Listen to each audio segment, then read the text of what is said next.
Hey, homesteaders, gardeners, and cooks. My name is Jennifer. Welcome to Miles Away Farm. I was out in the perennial raspberry bed last Saturday, and I thought I'd turn my camera on and just give you a really brief primer into pruning your raspberries in the spring. Because the first thing is you really need to know what kind of raspberries you have. Are they summer-bearing raspberries, or are they everbearing / fall-bearing raspberries? That's going to dictate how you prune them up. And so I thought I'd talk about that a little bit and just show you what's going on in the farm in late March. So this variety of raspberry is called Cascade, and it is a summer raspberry, not a fall raspberry, which means it produces on second-year canes. And for me in southeast Colorado, our last frost date is around the 1st of May, give or take. And I usually start getting a good harvest of these probably in early to mid-June. Raspberries come in both summer raspberry and fall raspberry varieties, and I've grown both here. And what I've learned is fall varieties, they grow on first-year canes, not second-year canes.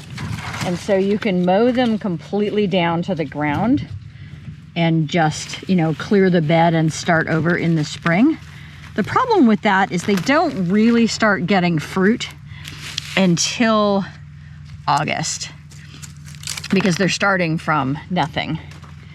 And if you're starting from nothing and it takes you until August is the hottest part of the year here for sure.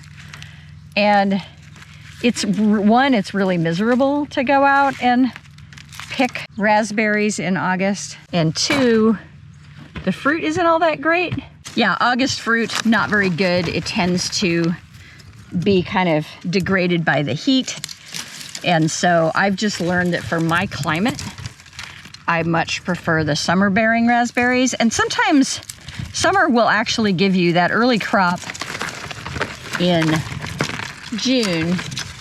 And then often you'll get a second crop in like September going into October. And I'll get a real small secondary crop before we get a frost. And so that's what works for me here in this climate. Your mileage may vary. But what I'm doing right now is I'm going through and I'm pulling out the canes that bore fruit last year. So the ones I'm pulling were the second year growth last year, which means they're now third year. And there is no third year. The third year means they're dead. And so you get kind of a visual of what is still viable and what isn't. But I find one of the easiest things to do is they're basically dried out. And so you can just snap them off right at ground level and pull them out that way. And it saves you a lot of work with clippers. I like to do this in the kind of early to mid-spring. I think it's March 24th maybe. So we're just past the first day of spring.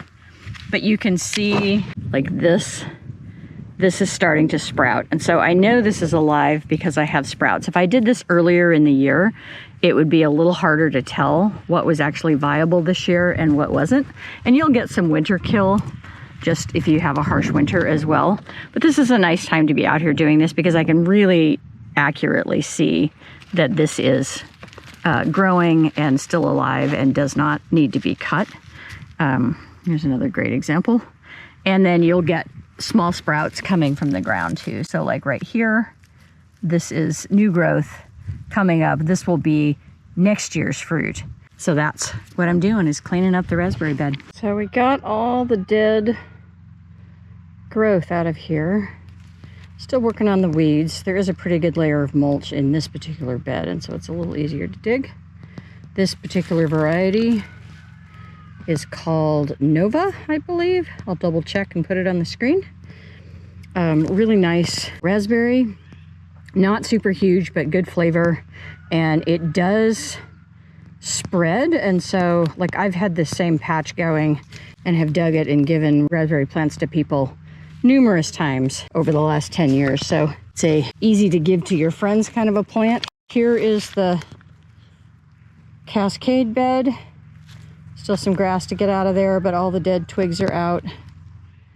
And then this far bed, which we should have never put against the fence. If I have a piece of advice for you, if you have room, don't put things up against a fence. It's a nightmare in terms of weeding and maintaining because the fence prevents you from getting in there. So that far bed was mostly dead due to some watering issues we had last year. And that is Anne, which is one of the blonde raspberries, and they are my very favorite flavor-wise. And so we had a few plants, maybe 6 or 7 in there. And so what I had my husband do was just dig them up, and we moved them over into this bed because they were not doing well over there, and there's such a terrible grass issue over there that I think we're just gonna like cardboard that and then mulch it and see if we can regain some control, because it's just a nightmare right now, and the idea of hand digging all of that makes me want to cry. So don't want to do that. And then I'll put the name of the variety on the screen on these ones. I forget what this is. But it's very low growing, and the fruit itself is pretty small. And then I don't spend a lot of time fussing with these raspberries, and so it could probably also really use some fertilizer, but also mulched, and so that's taken care of. And then on this side, these are table grapes. Let me come around where maybe the lighting is a little better. And I am not a great table grape grower, so I'm not the person to advise. I don't know how to prune them well. When I planted them too close together, and so they grow into each other and they become a giant tangled, insane nightmare. And we had shade cloth on this structure last year, and the grapes grew up over the top of the shade cloth, which is, you can tell why people trellis them onto grape arbors, because that is what they want to do. I was amazed at how much they grew. And then we often start to get a decent crop, and then wildlife comes in and eats them, or dogs get into them. And I know dogs aren't supposed to eat grapes, but they do, and it hasn't ever hurt them. And then we also get wasps in them, and so they shrivel up because they get poked by all the wasps. And so, I've had occasional harvests where I've done grape juice or grape jelly, but we've never had a superb, look at this crazy grapevine right there, just all twisted around. But we get some every year, and I just come in here and whack the heck out of them. And so I've whacked these way, way back so that you can see where the individual plants are again. And I just roll the dice and see what I get. And every year it works and I get something. So I'm not doing too bad. But yeah, so a little spring maintenance taken care of. And I am going to maybe reorder some more of those blonde and raspberries and figure out a different spot to put them, because where I had them against the fence was definitely not working. Thanks for watching, Tribe. If you like this kind of content, give me a thumbs up, subscribe, leave me a comment, and share. I have new content coming out every week.